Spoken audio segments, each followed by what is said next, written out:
El cáncer de mama es la principal causa de muerte de las mujeres en México y figura entre los primeros sitios a nivel mundial. De acuerdo con estadísticas internacionales, cada minuto hay al menos 2 casos nuevos reportados y lamentablemente cada año la cifra de muertes a nivel global se acerca al 500.000. Aunque se trata de un tumor maligno, expertos consideran que es posible acotar su presencia con medidas preventivas y hasta de estudio de factores genéticos. Como cada mes de octubre, en Ruta 44 nos sumamos a esta voz que se eleva en todo México para alertar sobre este problema, grave problema de salud pública. Saludo con mucho gusto a mis invitados. Esther Cisneros Quirarte, ella es presidenta de la Fundación Voluntarias contra el Cáncer, AC.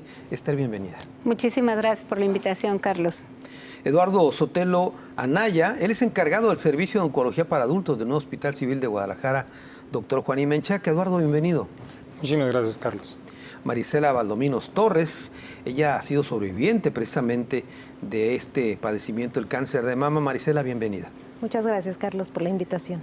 Y Adrián Daneri Navarro, jefe del Departamento de Fisiología del Centro Universitario de Ciencias de la Salud de la UDG. Adrián, bienvenido. Muchas gracias, Carlos. Un gusto estar aquí con ustedes.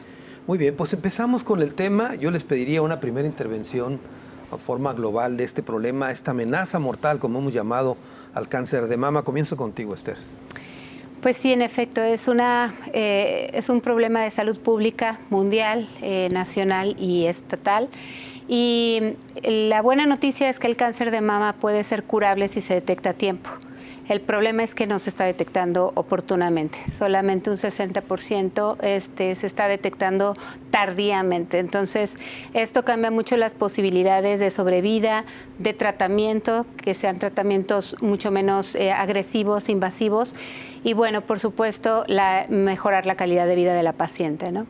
Entonces, por eso la importancia de la detección oportuna del cáncer de mama, porque es la información es la única herramienta que tenemos hasta ahora, ya que pues casi el 90% de los tipos de cáncer de mama no son de una causa-efecto, son multifactoriales. Entonces, pues no podemos hacer más que tener factores protectores y bueno, ya hablaremos de eso, pero el punto es de que la detección oportuna y el tratamiento oportuno es lo que hace la diferencia entre la vida y la muerte. Perfecto, ya abundaremos sobre este punto. Eduardo, una primera intervención sobre este grave problema del cáncer de mama. Claro. Bueno, como ya se mencionó, es la causa más importante de mortalidad por cáncer en las mujeres, no solamente en México, sino a nivel mundial, por lo cual el objetivo de 19 de octubre es crear conciencia acerca de la enfermedad, que la enfermedad existe, para dar a conocer tópicos importantes como es la detección temprana, que es lo más importante, el método de tamizaje que utilizamos, la mamografía, y eso es el objetivo de esas campañas, ¿no? Hacer énfasis en que existen estudios de detección temprano, de detección para poder detectar la enfermedad de una manera temprana. Muy bien, y abundaremos también sobre ese tipo de pruebas que se realizan. Marisela Valdominos, nos vas a contar seguramente tu historia, tu caso en particular. Una primer apunte que quieras hacer ahorita. Pues que es muy importante que nos amamos, nos queremos y nos toquemos para poder prevenir o detectar a tiempo el cáncer de mama y tener una segunda oportunidad de vida. Perfecto, ya nos contarás, insisto, tu historia. Adrián Daneri Navarro, una primera intervención, Adrián. Sí, muchísimas gracias. Yo creo que aquí, además de resaltar lo que ya se dijo de una manera muy precisa, lo que nosotros en la universidad estamos apoyando, que sería básicamente con los estudios genéticos, en lo que se llama, platicaremos ya más adelante, la medicina de precisión, y cómo esto puede incidir en la prevención, disminución de riesgo y otros aspectos muy relevantes. Muy bien, perfecto. Si quieren entramos ya en materia. Esther, hace un momento lo decía Daniel, prevención. ¿Se puede hablar de prevención cuando es multifactorial la aparición de un cáncer de este tipo? Hablaba justamente de aproximadamente 92%, si no me equivoco, que es un multifactorial, no se conoce la causa de efecto, y el otro, o entre 8 y 10%, es cuando hay una mutación el experto es el doctor Daneri, pero es precisamente una mutación de los principales genes BRCA1 y BRCA2, que es cuando allí sí puede ser prevenible. prevenible. Es decir, se pueden tomar medidas de precaución para poder evitar tener un cáncer, ¿no? Pero bueno, obviamente tiene que pasar una paciente por un tamizaje para ver si es adecuado hacerse esta prueba genética o no, y obviamente a sus familiares directos. Pero hay factores también que predisponen la aparición de un cáncer, ¿no? Hay factores protectores y por lo tanto factores de riesgo. Factores de riesgo me refiero al alcoholismo, al fumar, a una vida sedentaria, a la obesidad, y factores protectores, por lo tanto, del otro lado también, y el tener, por ejemplo, una lactancia. El amamantar obviamente es un factor protector, el tener un embarazo antes de los 30 años también es un factor protector, el no uso de anticonceptivos frecuentes o una temporada elevada es también un factor protector. Entonces, sí hay factores protectores y hay factores de riesgo que se saben dentro de este 90%, digamos, de esta multicausalidad. Pero el otro %, bueno, es cuando hay la mutación y allí sí hay otras medidas que se pueden tomar. Ya hablaremos ahorita, Esther, sobre el trabajo que organizan o que realizan fundaciones como la tuya para apoyar precisamente a los pacientes con cáncer de mama. Eduardo, en el tema, por ejemplo, de detectar a tiempo, tengo entendido que lamentablemente en México el 90% de los casos se detectan ya en niveles avanzados, ¿es correcto? Así es, cerca del 75% de los casos estamos diagnosticándolos en etapa 3 o 4. ¿Qué significa 3 o 4? Para que la gente son quede etapas claro. Localmente avanzadas que le llamamos, cuando la enfermedad ya no solamente está en la mama, sino ya está afectando otros órganos o otros sitios, como puede ser la axila principalmente, o incluso ya pulmón, hígado. ¿Eso se llama metástasis ya? Exactamente, ya cuando se salió del órgano y está afectando, por ejemplo, hígado, le llamamos metástasis y es una etapa 4 de la enfermedad. Entonces, la mayoría se detecta en esa etapa. En México estamos en esos niveles. 75% de los casos están en etapa 3 o 4 y solamente el 30% están en etapa 1 o 2. De ahí viene la importancia de la detección temprana. Obviamente, cuando tenemos una enfermedad voluminosa, cualquiera lo puede diagnosticar, ¿no? Entonces, es por eso el hincapié en hacer los estudios de detección de manera en los pacientes asintomáticos totalmente, que es donde mejor nosotros podemos dar un mejor pronóstico si damos un tratamiento adecuado. Es por eso que estas campañas que se realizan precisamente en el mes de octubre para sensibilizar a las mujeres que acudan a este tipo de revisiones. Así es. Se les invita a todas las mujeres mayores de 40 años a que acudan a realizar un estudio de imagen.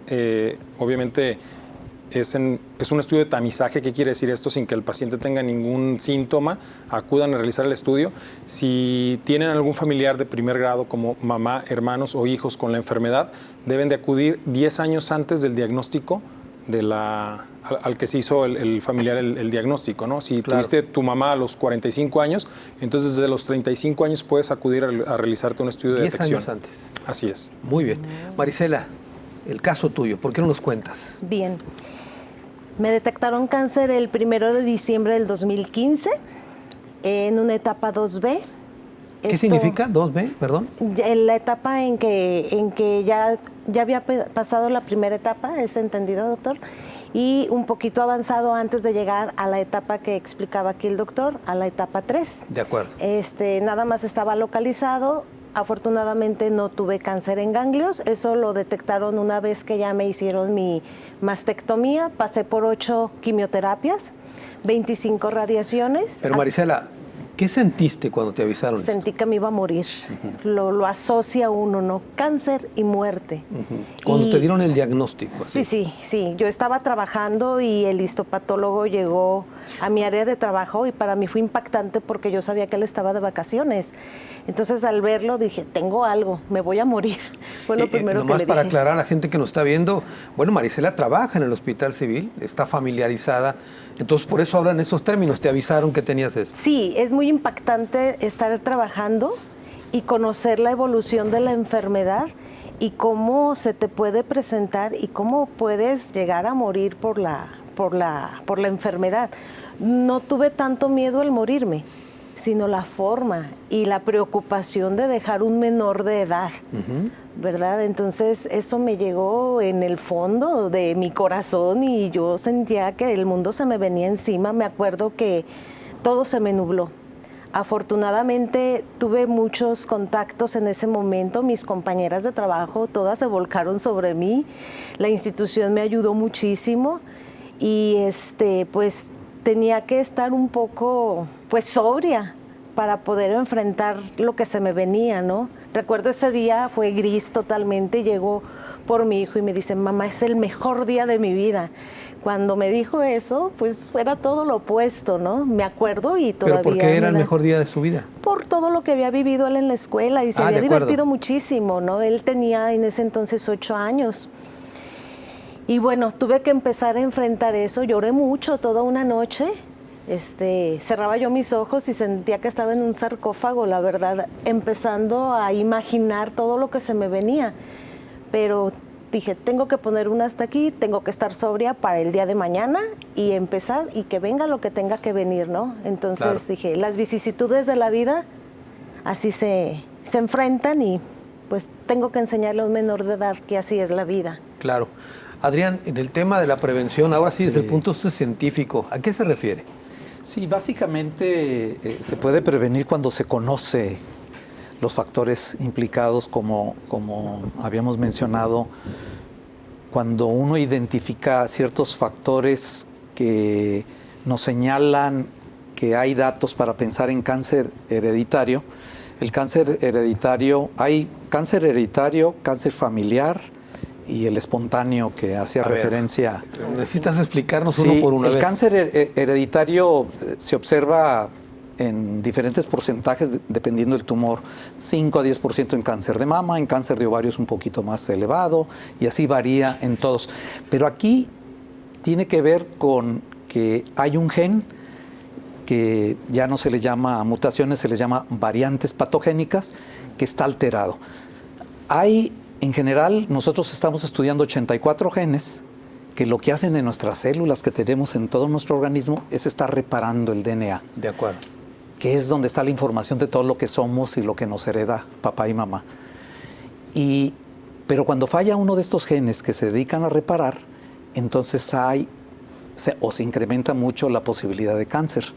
Entonces, cuando se detecta la alteración en alguno de estos genes, BRCA1, BRCA2, ATM, etcétera, etcétera, son muchos los que nosotros estudiamos, entonces se pueden hacer medidas para disminución de riesgo, o cuando, por ejemplo, alguien en la familia, aún sin tener cáncer, desea que se haga alguna otra medida para prevenir, como lo hizo Angelina Jolie, una mastectomía preventiva, o quitar los ovarios, es entonces que se habla de estas medidas de prevención. A ver, el tiempo nos está atropellando, Adrián. Déjame hacer una pausa y ahorita regresamos con esta explicación y los otros dos tipos de cáncer que nos dijiste. Volvemos.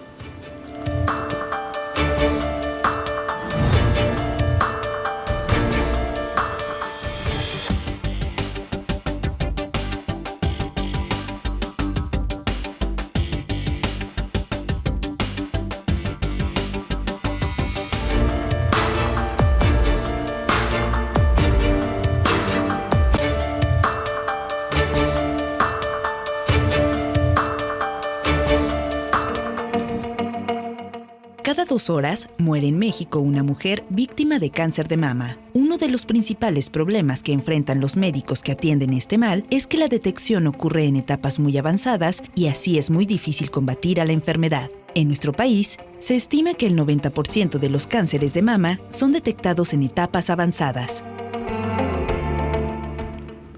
Cáncer de mama, amenaza mortal, es el tema que abordamos en Ruta 44. A ver, Adrián, nos estabas explicando primero el cáncer hereditario.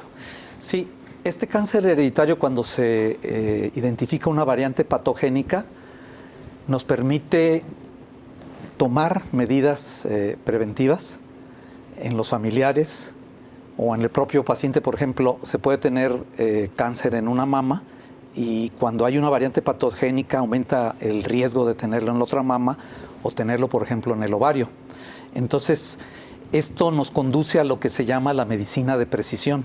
La medicina de precisión basada en lo que necesita ya sea para el diagnóstico, para el tratamiento cada paciente, que tiene que ver mucho con los estudios genómicos, genéticos en este caso. Yo pensaba que esto del cáncer hereditario era tener un familiar que tenía cáncer, Sí. ¿era eso? Sí. ¿Cuándo piensa uno que alguien puede tener un cáncer hereditario? Cuando es edades más tempranas. Hemos visto pacientes con 20 y tantos años, menos de 30 años, de 30 y tantos años, aunque también a veces son... Otro factor es que las mujeres vienen con un cáncer de mama del subtipo triple negativo, que esto es ser negativo al receptor de estrógeno, al receptor de progesterona y al HER2.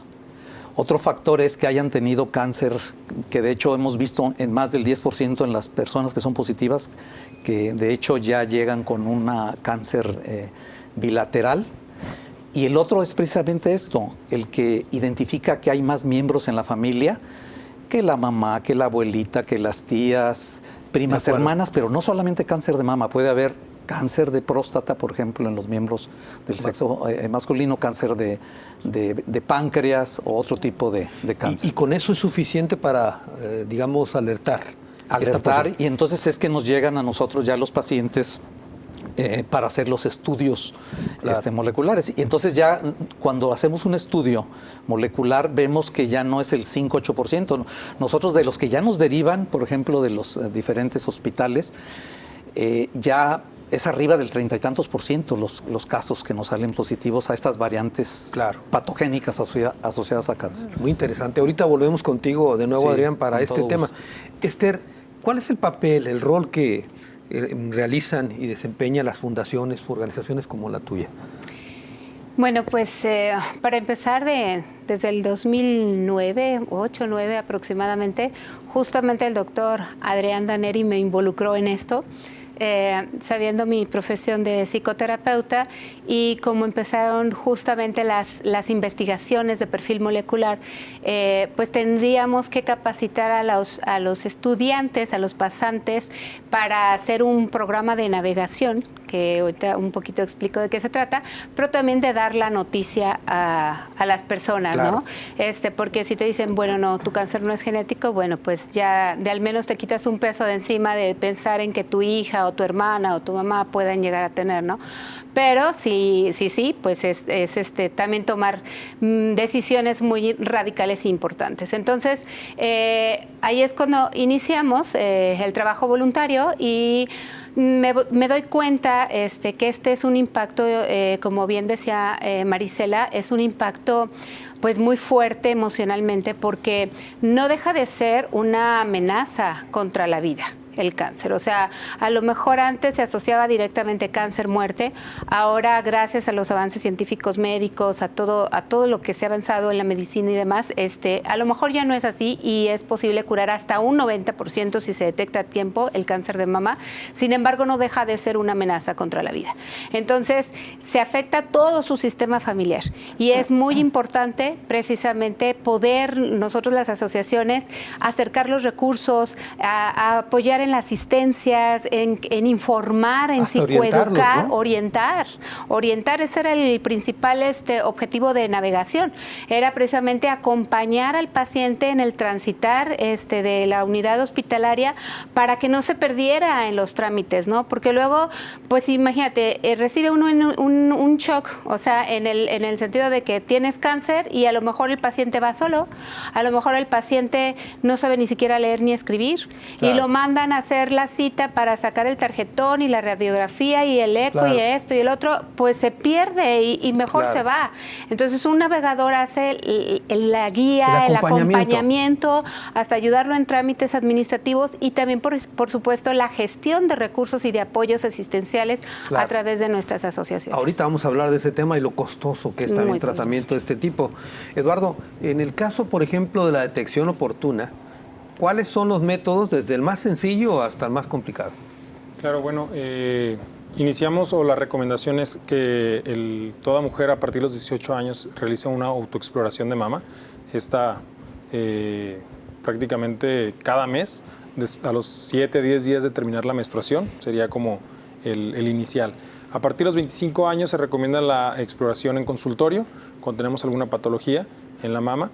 Y los ¿Y aunque no lo tuviera también, o sí? Sí, o sea, sería la recomendación. Entonces, la revisión anual por un médico. Mayores de 40 años, utilizamos la mamografía como método de tamizaje, que quiere decir para pacientes totalmente asintomáticas. Sin embargo, si hay pacientes, como lo mencioné, que tienen antecedentes familiares, pueden realizarse estudios como ultrasonido en menores de 40 años.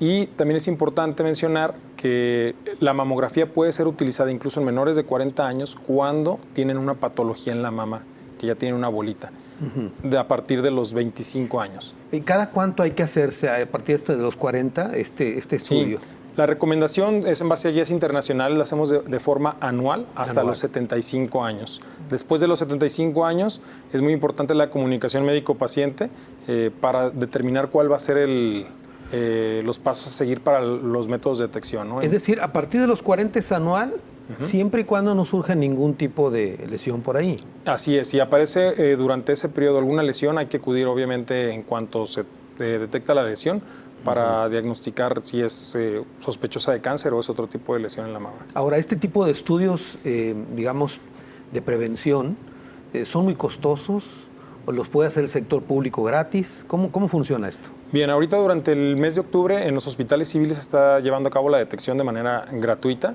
El mastógrafo digital prácticamente es un instrumento que se tiene en todas las instituciones de México. Sin embargo, estamos rebasados obviamente en cuestión de infraestructura, pero a pesar de eso, es un estudio que obviamente se tiene que hacer durante todo el año. Durante el mes de octubre es crear conciencia para que el paciente sepa acerca de la enfermedad, pero pueden acudir durante todo el año, porque también lo que nos pasa ahorita durante estos periodos de campaña contra el cáncer de mama, se satura en octubre precisamente. Sí, todos quieren hacerse en octubre. Todos lo quieren hacer en octubre. Pero pueden hacérselo en noviembre, sí, en claro, diciembre, y sigue siendo gratis.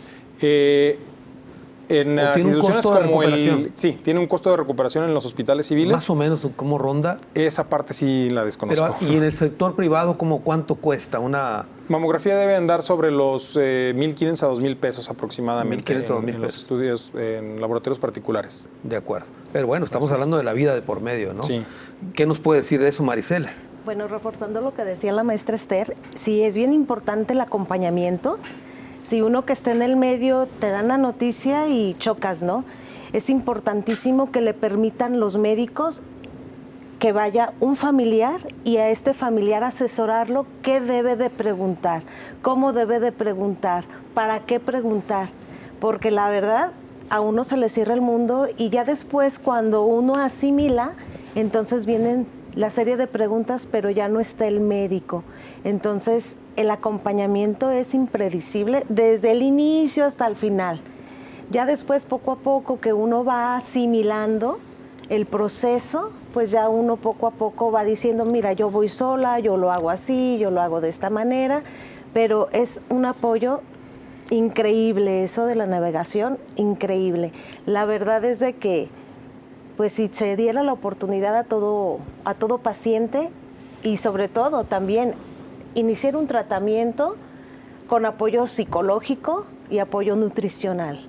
Claro. Lamentablemente, como decía el doctor, el sector salud está rebasado y el personal que puede ayudarnos en ello, pues es mínimo para la cantidad de pacientes que acudimos a recibir la atención. No pretendo ser alarmista, ni mucho menos, ni asustar a la gente que nos está viendo, pero ¿cómo se sienten las quimioterapias, Marisela? Algo bien similar y bien fácil que yo les pregunto. ¿Ya les dio dengue? Una persona que le ha dado dengue es exactamente, pero 10, 15, 20 veces más el síntoma. Sí, porque los síntomas son casi los mismos. Dolor de cabeza, náusea, vómito, los ruidos son muy molestos, los aromas, los perfumes. Yo siempre les digo, por favor no usen perfume, no le pongan mucho Suavitel a la ropa, no usen por favor cloro. Se hacen súper sensibles los sentidos. Sí, de hecho, bueno, yo tengo 5 años que no tengo olfato y es muy complicado. ¿Fue una secuela de eso? Sí, de mis quimioterapias y es una en no sé en cuántas, pero sí, yo no tengo olfato. El día que percibo algo, es como todo tener ando COVID oliendo. para siempre. Sí, sí, no saborea uno igual los alimentos. Es muy complicado vivir sin olfato, pero... Fueron 8 quimioterapias. 8 quimioterapias, 25 radiaciones. 25 radiaciones Sí. también. ¿Cuánto duró todo este proceso? A 1 año, 3 meses. 1 año, 3 meses. Sí. Hasta que entonces te dicen que ya está libre de... Después de mis quimioterapias me hicieron mi mastectomía radical y un mes posterior a la mastectomía iniciaron mis quimioterapias y posteriormente mi tratamiento tomado. Muy bien, ahorita le voy a pedir a Adrián que nos cuente esto de la mastectomía radical como una medida preventiva. Me decías que Angelina Jolie lo hizo, ¿verdad? Sí, ese es su... trata uno cuando llegan las pacientes de explicarles uno el por qué hace el estudio, de explicar la importancia que tienen estos genes en la reparación del DNA cuando falla y que llevarlos como a la realidad. Y entonces estas personalidades públicas ejemplifican bien lo que se puede hacer. Claro que no significa que en todos los casos, es una decisión propia. Es una decisión personal. Junto con el equipo médico Muy bien. que se trabaja en... De eso nos hablas ahorita. Adrián, por favor, vamos a una pausa. Regresamos con más del tema.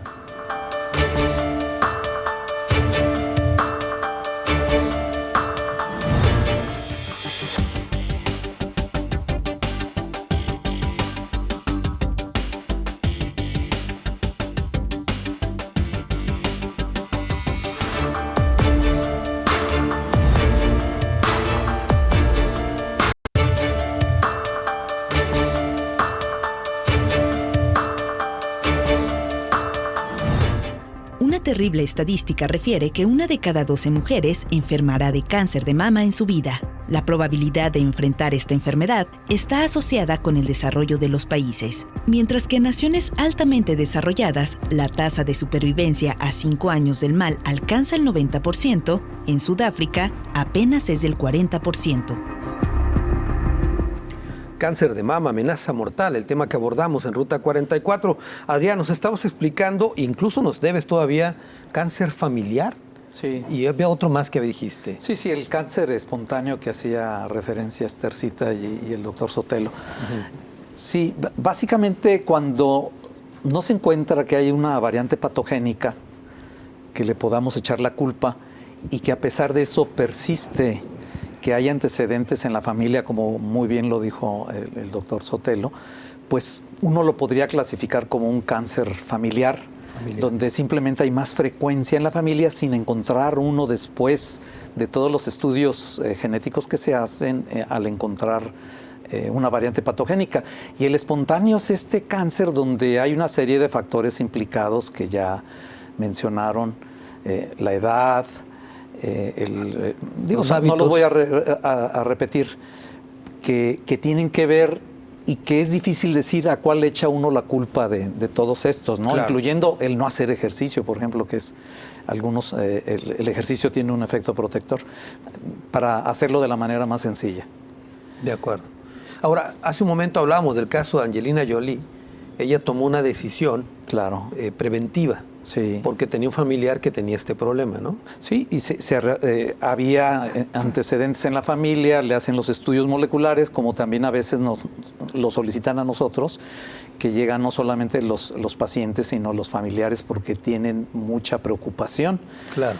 Y en general, si el sistema de salud lo permitiera, deberían de hacerse más estudios genéticos, porque eso nos orientan a lo que es la medicina de precisión, de tomar decisiones conforme a los datos genéticos, a lo que cada individuo tiene para que se le pueda ofrecer lo más personalizado posible. Ahora, debe ser un momento de impacto, como describí hace un momento Esther, anunciarle a alguien que tiene esta posibilidad de contraer un cáncer y que tiene que tomar una decisión por su vida. Sí, esto es algo muy importante y siempre de manera paralela ofrecemos el servicio de psico-oncología. Tenemos a personas que ya tienen su doctorado, que se han dedicado a especializarse en el área de psico-oncología para darle soporte emocional, pero en general la manera en que uno debe de manejar, si desde el principio explica a uno la importancia que tiene y que no es como antes de decirle, oiga, usted tiene una variante patogénica y simplemente hay que esperar, sino todo lo que se puede hacer y las implicaciones que tiene incluso hacia el futuro, cuando hay alteraciones en algunos genes como BRCA1, BRCA2, la posibilidad de que se pudiera ofrecer un tipo de quimioterapia más específico, Claro. que estas células cancerosas que son portadoras de estas variantes patogénicas son más sensibles. Entonces, en general, todo esto hace que lo sepan manejar mucho mejor. Ahora, ¿hay acciones que se pueden hacer sin tener que llegar a tomar decisiones tan radicales Claro. como la mastectomía? Sí, simplemente la identificación, hacer estudios, como lo mencionó el doctor Sotelo, antes, 10 Claro. años antes de lo que tuvo el familiar a cual tuvo cáncer, con Claro. características de cáncer hereditario familiar, y medicamentos preventivos. Claro. Como el tamoxifeno, etcétera, que, o sea, es toda una gama Claro. de posibilidades que se hace de manera conjunta del oncólogo con el paciente y con los familiares. Muy bien. Esther, ¿qué tan costoso es llevar un tratamiento a un paciente con cáncer de mama? Es muy costoso. Tuvimos que enfrentar esta crisis pues durante el tiempo de pandemia porque además había desabasto de medicamentos oncológicos y bueno, hemos destinado los últimos 2 años, gracias a apoyos también de nuestros benefactores y de la Secretaría de Asistencia Social, más de 6 millones de pesos en medicamentos oncológicos para evitar que los pacientes suspendan estos tratamientos. A ver, Esther, nomás déjame hacer un paréntesis aquí porque me contabas fuera del aire que lamentablemente Lupita, una paciente que tenía este problema, que estuvo aquí con nosotros hace un año, ¿no? Hace un año, exactamente. Falleció. Ella tenía IMSS incluso y bueno, se quedó 5 meses sin tratamiento hasta que nos encontró y bueno, pudimos apoyarla algunos meses con su tratamiento, pero ya era lamentablemente tarde, había metástasis y pues perdió la vida lamentablemente Lupita. Entonces, Cuando hablamos de costoso, ¿qué tan costoso es un tratamiento? pues depende del tipo de cáncer, ya lo sabrá más el doctor, pero sí realmente hay tratamientos que nos cuestan mensualmente 120,000 pesos, por ejemplo, que es pues inalcanzable para este tipo de población que es justamente la más vulnerable del Estado, ¿no? Los que trata el Hospital Civil de Guadalajara, el Instituto Jalisciense de Cancerología y que bueno, obviamente pues no se dan abasto las instituciones o bueno, antes con Seguro Popular existía todo el aporte y el apoyo, ahora de repente sí hay carencia y bueno, creo que para eso estamos las asociaciones civiles, para poder aportar cuando la institución de salud se ve saturada, cuando Claro. no se puede llegar a ciertos recursos, ¿no? Muy bien. Eduardo, hace un momento Esther nos decía algunos factores preventivos que se pueden tomar. ¿Qué le diríamos a la gente que nos está viendo ahorita, las mujeres? ¿Qué factores hay que impedir o hay que cuidar pues para evitar ser proclive a esto de un cáncer de mama? Claro. Desgraciadamente, al ser un cáncer donde tiene una influencia hormonal, es difícil influir en todos los factores de riesgo que nos van a llevar a desarrollarlo. Sin embargo, tenemos como un ejemplo de ello es la obesidad, por ejemplo, donde pues, sí podemos influir en este factor de riesgo realizando una actividad física. Se recomiendan al menos 150 minutos por semana para que se vea reflejado un beneficio a favor como factor de riesgo del cáncer de mama. Otro de ellos es el tabaquismo, por ejemplo, el alcoholismo también, donde nosotros podemos aportar como medida preventiva. Están los factores hormonales, donde, por ejemplo, un factor de riesgo es tener un periodo menstrual mayor de 40 años. Desgraciadamente, en ese sentido no podemos hacer mucho. Otro factor es el embarazo, como lo mencionó la maestra Esther ya, de un embarazo a término. Después de los 30 años es un factor de riesgo, ¿no? Pero eso ya es una decisión, pues, obviamente, personal. La lactancia es un factor protector. Promover la lactancia materna también es una parte donde nosotros podemos dar un aporte positivo. Y bueno, son ahorita los que se me ocurren. De acuerdo, pero también existen, hace un momento decía también Adrián, fármacos preventivos, Así ¿no? es. El tamoxifeno lo utilizamos como un medicamento quimioprofiláctico. Utilizamos modelos matemáticos que nosotros introducimos ciertos datos en la computadora para predecir el riesgo que tiene el paciente de desarrollar cáncer de mama, donde es la edad, los antecedentes familiares, las características de la imagen que vemos en la mamografía o si tiene antecedente de una biopsia. Todo esto se suma para dar un riesgo que tiene el paciente de cáncer de desarrollar cáncer a 5 años, y en base a esto damos el medicamento que nos da cierta protección, pero no quiere decir que se vaya a impedir como tal el cáncer. Así también la mastectomía, por ejemplo, subcutánea, que es la que realizamos y mencionaron en el caso de Angelina Jolie, es una cirugía donde se retira el 95% del tejido mamario, y en base a esto disminuimos al 95% el riesgo de tener cáncer de mama. No quiere decir que vaya a desaparecer, pero sí lo disminuimos al mínimo. El hecho de que un paciente tenga un BRCA positivo, por ejemplo, nos confiere un riesgo al menos del 30% de desarrollar cáncer de mama. Entonces, todos estos datos se le dicen al paciente, se le tienen que explicar para tomar la decisión, obviamente, de retirar. Aclaro, la mastectomía profiláctica o subcutánea que le llamamos, no retiramos el complejo areolapezón, no retiramos los ganglios de la axila, simplemente el tejido mamario que está por dentro, y se rellena con un implante. Con un implante. Así es. Que ese es otro tema también, que por el tiempo no nos alcanza a tocar todos esos asuntos. La parte estética, en el caso de una mujer, cómo atender psicológicamente también esto. ¿Cómo lo has vivido esto, Marisela? Bueno, yo desde un inicio pedí que me las quitaran. Sí, porque yo siempre me mentalicé, digo, yo soy y valgo más que una mama. No me sirven para pensar. Ni soy más mujer, ni soy menos mujer con ellas. Al contrario, ¿no? Así nací con ellas, se me desarrollaron y se tienen que ir, cumplieron una función, y que venga lo que tenga que venir. ¿Así lo asumiste? Así lo asumí. Lamentablemente no todos piensan así como tú, pues. No. Es un impacto muy fuerte, sí, ¿no? Claro, es un impacto fuerte. Aquí a quien le impactó fue a mi hijo, porque yo le tuve que decir, mira, me va a pasar esto, me vas a ver así. Al final de cuentas, mi hermana y él eran los que me curaban, pero pues se enseñó a vivir. Y yo también aprendí a vivir con esta condición, porque después de que le hacen a una mastectomía, pues hay muchas cosas de vida que tiene uno que modificar, y hay que aprender a vivir con ellas. Hay quienes les hacen la mastectomía y creo que tienen que esperar un tiempo para algún posible implante, ¿es así? Así es. Yo estuve esperando 2 años y medio. Después me hicieron mi reconstrucción mamaria, ¿sí? Que no es nada fácil, pero es necesaria. Yo en un principio decía, no, yo así me quiero quedar, no importa. Sin embargo, empecé a tener problemas de mi columna, y entonces me la tuve que hacer. Pero hay que dejar pasar un tiempo, claro, tengo entendido, ¿no? Sí, 2 años tengo entendido mínimo, posterior a la última radiación.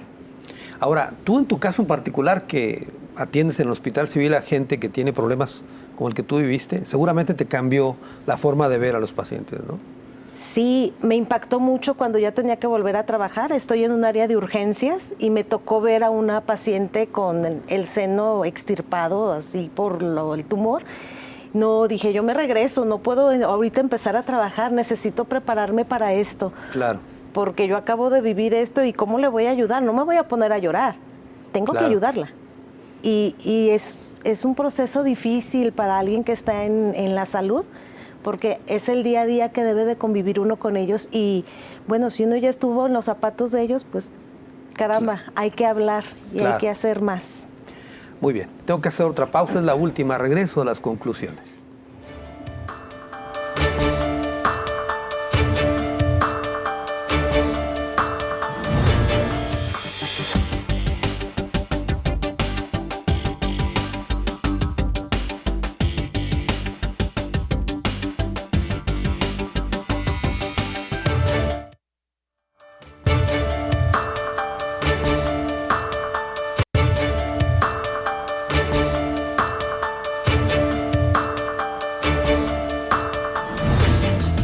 Entre los factores que reducen la aparición de cáncer de mama, destacan los siguientes: lactancia materna prolongada, ejercicio físico habitual, control de peso, evitar el consumo perjudicial de alcohol, evitar la exposición al humo de tabaco, evitar el uso prolongado de hormonas y evitar la exposición excesiva a radiación.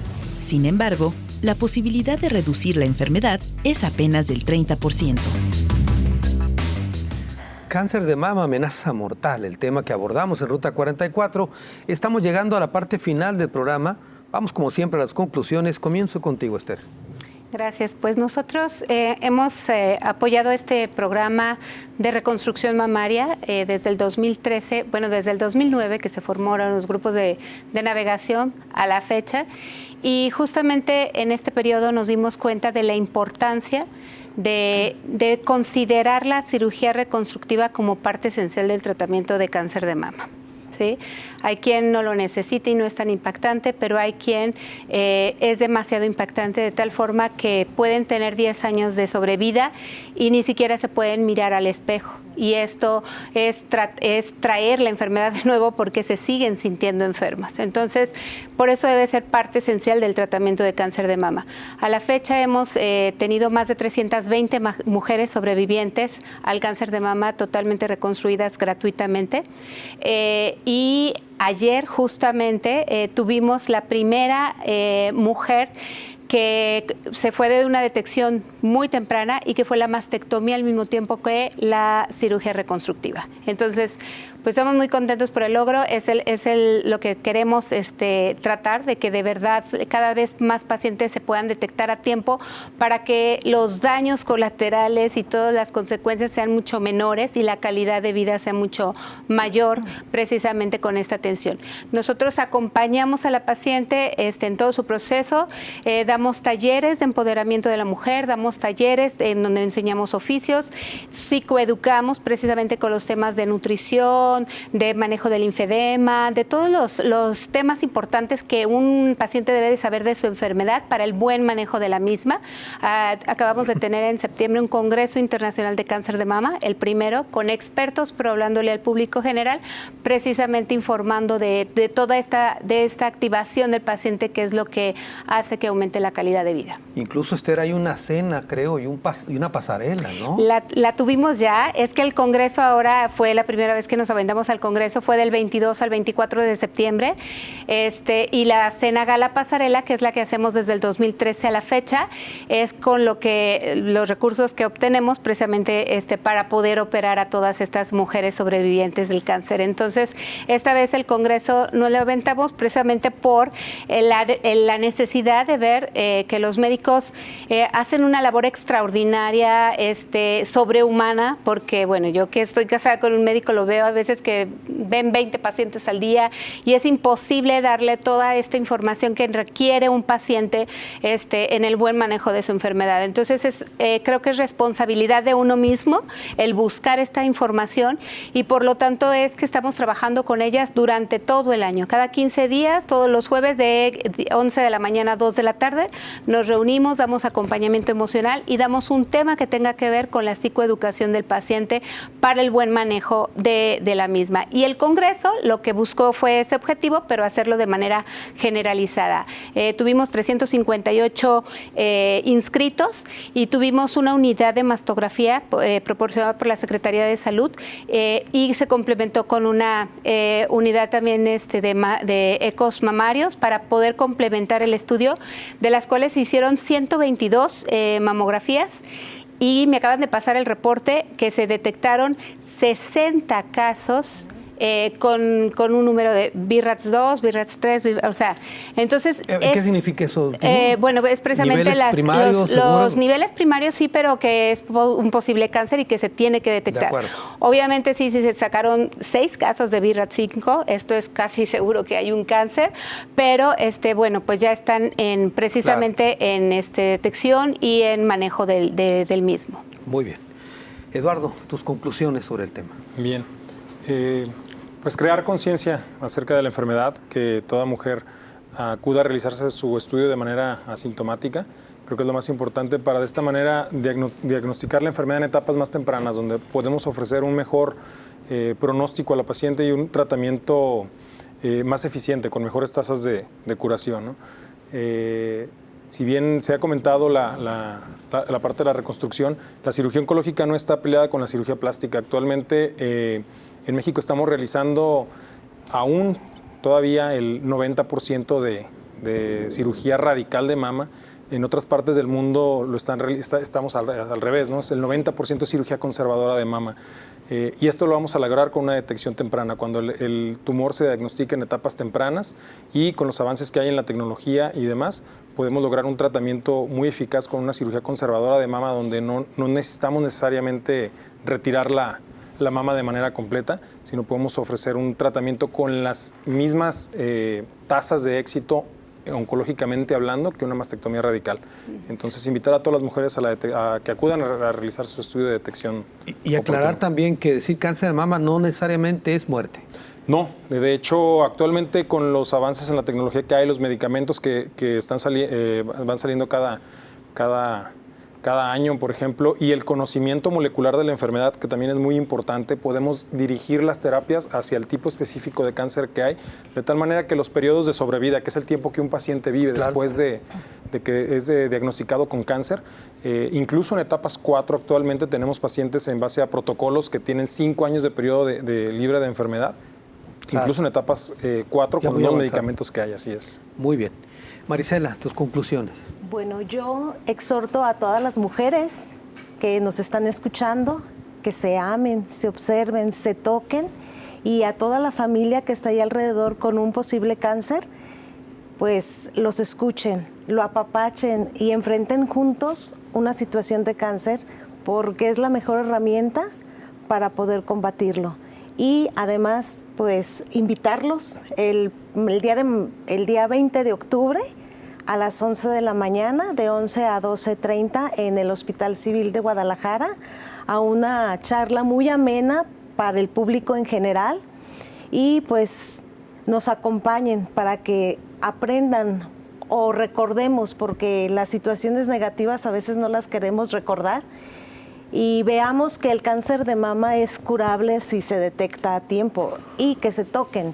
Si hay tabús, porque a veces la pareja no permite que vayan y se revisen porque te van a tocar o te toca un hombre médico, pues caramba, que lleven al esposo para que él también lo exploren, porque los hombres también no están exentos de cáncer de mama. Hace un momento hablábamos de la autoestima que tiene un paciente, pero también es importante el apoyo familiar, ¿no? Así es, las redes sociales son importantísimas para salir adelante. Yo siempre he dicho, es como el anzuelo que uno se agarra para que le estén ahí jalando y salir a flote, ¿no? Entonces sí, yo los invito para que el día 20 de octubre acudan al Hospital Civil de Guadalajara a las 11 de la mañana, de 11 a 12:30, en el Auditorio Horacio Padilla. Y bueno, se registren también, aprovechen para registrarse y hacer sus estudios pertinentes en una página que está habilitada de internet. Esta página se llama tocate.hcg.gov.mx, y el día que se presenten con su cita y su CURP, así como su credencial de lector, y aquellas personas que se les dificulta meterse a las redes sociales o porque no tienen el medio, que acudan con nosotros y les ayudamos a agendar su cita. Muy bien. Adrián, tus conclusiones. Sí, totalmente de acuerdo. Cáncer no es igual a muerte. Y lo segundo, la investigación al servicio de la salud, en este caso contra el cáncer de mama. Y de mi parte, reconocer a todo el gran equipo que nos ha estado apoyando, de investigadoras, investigadores en la universidad, en el Hospital de Especialidades del IMSS, en el Hospital de Ginecobstetricia del IMSS, en el Instituto Jalisciense de Cancerología, en el nuevo Hospital Civil, porque se ha reflejado todo este trabajo. Recientemente 2 publicaciones sobre los perfiles moleculares en América Latina nos muestran cómo han mejorado las curvas de sobrevida en los diferentes subtipos moleculares, y cómo las mexicanas, los resultados son incluso mejores que algunos de los otros países de Latinoamérica. Agradecer también el financiamiento que recibimos, en este caso de Promesa Avon contra el Cáncer, y a todos los médicos, cirujanos, oncólogos que nos apoyan en la investigación, en el área que hacemos del desarrollo de nuevos tratamientos mediante nanotecnología. Tenemos ahorita una solicitud de patente para un nuevo tratamiento contra cáncer de mama, y más que todo el agradecimiento a todo este gran equipo de trabajo, incluyendo también el personal de psicología y de genética. Los avances en la ciencia han permitido salvar más vidas, supongo. Así es. ¿Sí? Totalmente de acuerdo. Y desde el punto de vista de genética también. Sí, porque precisamente está orientado a blancos terapéuticos específicos y a lo que es la medicina de precisión, la medicina personalizada. La medicina personalizada. Sí, que es la medicina de precisión, que precisamente se inició en el área de oncología y se está extendiendo a las diferentes partes de la medicina. De acuerdo, muy bien. Pues Adrián, muchas gracias. Un placer. Marisela, muchas gracias. Gracias. Eduardo, muchas gracias. Gracias. Y Esther, muchas gracias. Al contrario, Carlos, muchas gracias. Me quedo como siempre unos segundos en una reflexión final. Lo que aquí han dicho los especialistas, hay factores que te permiten, digamos, formar una coraza contra este problema. Hay que hacer ejercicio, alimentarse bien, etcétera. Pero también dejo esto muy marcado, cáncer de mama no es sinónimo de muerte. Hay que atenderse, hay que cuidarse y miren, el mejor ejemplo está aquí con nosotros, Marisela. Muchas gracias y hasta la próxima.